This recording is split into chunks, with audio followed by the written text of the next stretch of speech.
Your house is my obsession. And now you are too. Welcome to MsMojo, and today we're discussing the shocking true story of Ryan Murphy's The Watcher. Who am I? It might not frighten you yet, but it will. For this video, we'll be looking at the bizarre saga of 657 Boulevard and the anonymous stalker who drove the Broaddus family away from their new home. Would you live in the Watcher house? Let us know in the comments. The letters.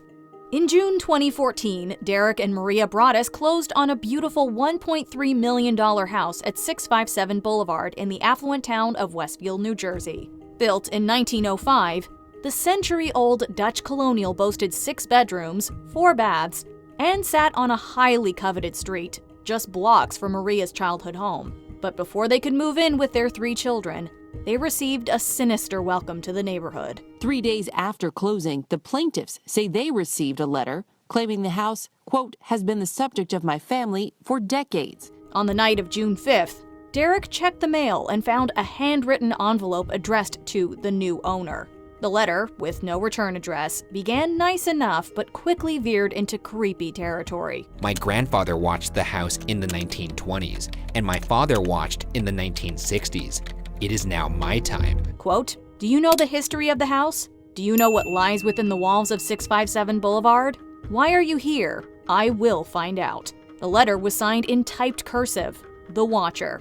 Reasonably alarmed, Derek got an officer to read the letter and then returned to their old home, where he and Maria emailed John and Andrea Woods, the previous owners who sold them the house. Turns out the Woodses also received a strange letter at the end of May, only days before the house sold, but tossed it without taking it seriously. The Woods family said they never felt watched in the more than 2 decades at 657 Boulevard, and in fact, rarely felt the need to lock their doors. Both families went to the Westfield Police Department, who told them to keep the letters a secret from their neighbors, as they were all suspects. 2 weeks later, Maria found a second letter, which now addressed the Broadduses by name, though misspelled, along with the nicknames of their children, who were 5, 8, and 10 years old at the time. You know what's the most disturbing about that to me is the nicknames. Because it's one thing to look up people's birth names. The idea that they would have nicknames, pet names, means that it gives you the idea that they may be listening. The Watcher also asked if one of their daughters was, quote, the artist in the family,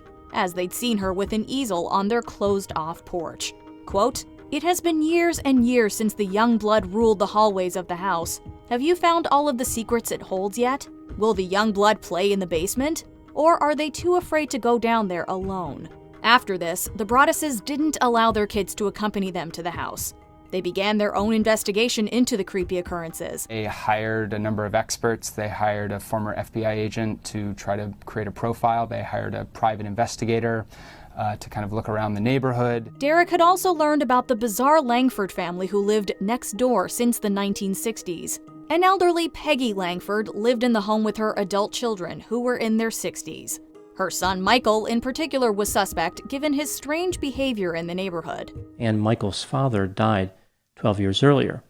So this seems to be consistent with that first letter, like this whole legacy of watching the house. But police had already spoken with Michael before the second letter was sent, meaning it would be risky for him to continue sending letters. Hoping to get a revealing response, the Broadduses anonymously informed the Langfords that 657 Boulevard would be demolished. However, this tactic didn't work. Michael Langford was interviewed for a second time by the police.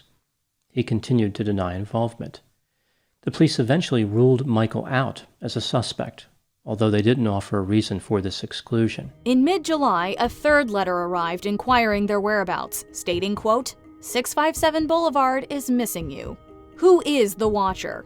By December 2014, the investigation into the Watcher was at a standstill. There was no digital trail, no fingerprints, and no way to place someone at the scene of a crime. Meanwhile, the stress was taking a mental toll on the Broaddus family. In 2015, the Broadduses attempted to sell the house but had no luck. On June 2, 2015, they took legal action and filed a lawsuit against John and Andrea Woods for neglecting to disclose the letter they'd received shortly before the Broadduses moved in. New Jersey doesn't have this disclosure law in place. And if they did, for example, would it include something like this? I believe in Texas, where I'm from, they have this disclosure, but would it include if I had a potentially crazy person watching the house? A local reporter came across the documents and the story went viral. News outlets, including NBC's The Today Show, ran the story later that month. I wouldn't move in that house. I'm not moving in that house. I wouldn't move in that house. No. Once the story made headlines, Derek and Maria finally had to tell their kids what was going on, as they'd protected them from the scary truth the entire time. At a town council meeting on June 23rd, Westfield's Mayor Andy Skibitsky stated that, even though no one was in custody and no one had any answers, the investigation had been, quote, exhaustive, based on the factual circumstances and evidence available. However, residents in the neighborhood claimed they hadn't even been questioned by police. We all have our theories, high school kids, who knows? Baron Chambliss, a veteran detective with the Westfield Police Department, added a fresh set of eyes to the case. He looked into Michael Langford again and learned he was diagnosed with schizophrenia at a young age. Neighbors admitted he was strange, but ultimately harmless. Those who knew him largely vouched for Langford, thinking him incapable of writing the letters. But the major discovery made by Chambliss was that a DNA analysis had already been conducted on one of the envelopes and results pointed to a woman. Soon, Abby Langford, Michael Langford's sister, was a suspect. Her motive? She was a real estate agent and had lost out on the sale of 657 Boulevard. So perhaps the letters were part of a revenge play? Michael's sister Abby was not a match, and neither was Andrea Woods or Maria Broaddus. It was determined the Langford family were no longer suspects. Every time I go over it in my head, I land on somebody else. The Broadduses went back to their own investigation and hired more experts, including a security firm to analyze the handwriting in the letters, and forensic linguist Robert Leonard to scour online forums for similar language. Neither yielded results. I'm glad I'm not the homeowner. I'll be scared to death. I can't wait to find out what's going on. On one nightly stakeout, Baron Chambliss saw a young woman in her car momentarily stop in front of the home. The car was tracked to a woman from a neighboring town whose boyfriend lived on the boulevard. According to Chambliss, she told investigators that he was into, quote, some really dark video games, specifically playing as a character called the Watcher. Knowing how people who don't know about video games react to video games, I'm guessing this is... Yeah, and if people judged you, for instance, off of how you play video games, I'm sure they'd have you behind bars pronto. The man agreed to be interviewed but never showed up, and without enough evidence, he was dropped as a suspect. Chambliss also discovered that another family on the block received a weird letter, but like the Woodses, threw it away without concern. We didn't know what this guy was going to do. We didn't know if the letters would continue. We didn't know if they would stop. The problem is him. The problem is the Watcher. Westfield versus the Broadduses.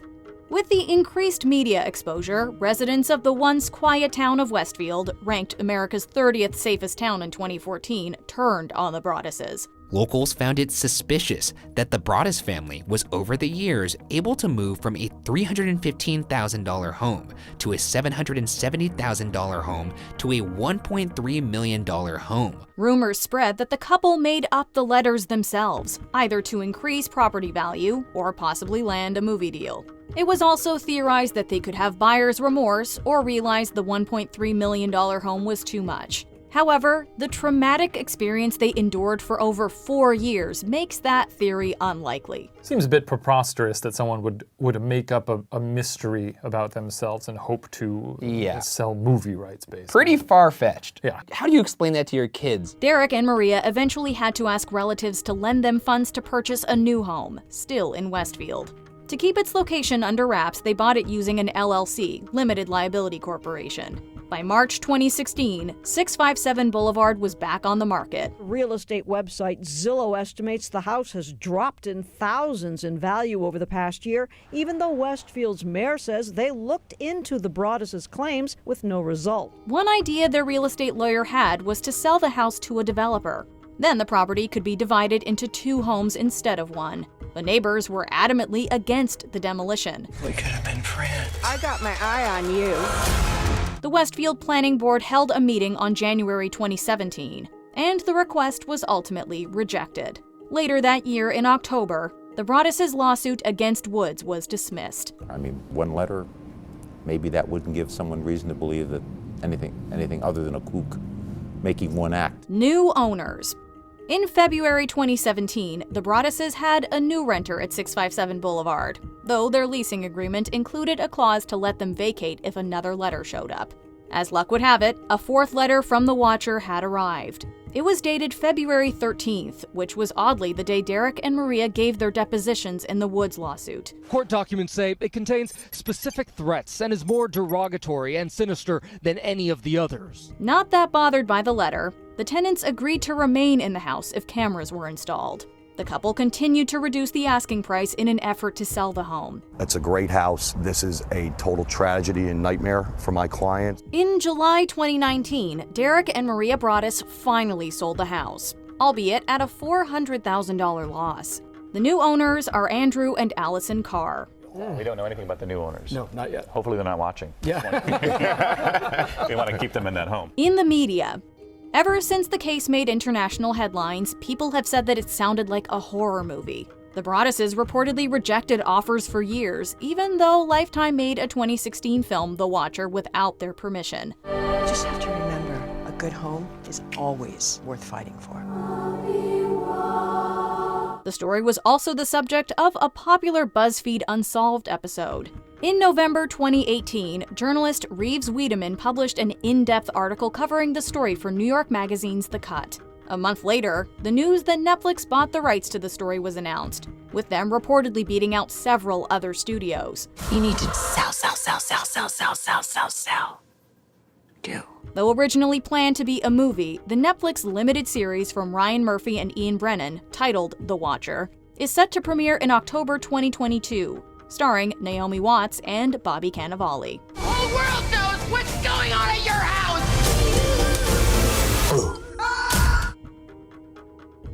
Check out this other recent clip from MsMojo, and be sure to subscribe and ring the bell to be notified about our latest videos.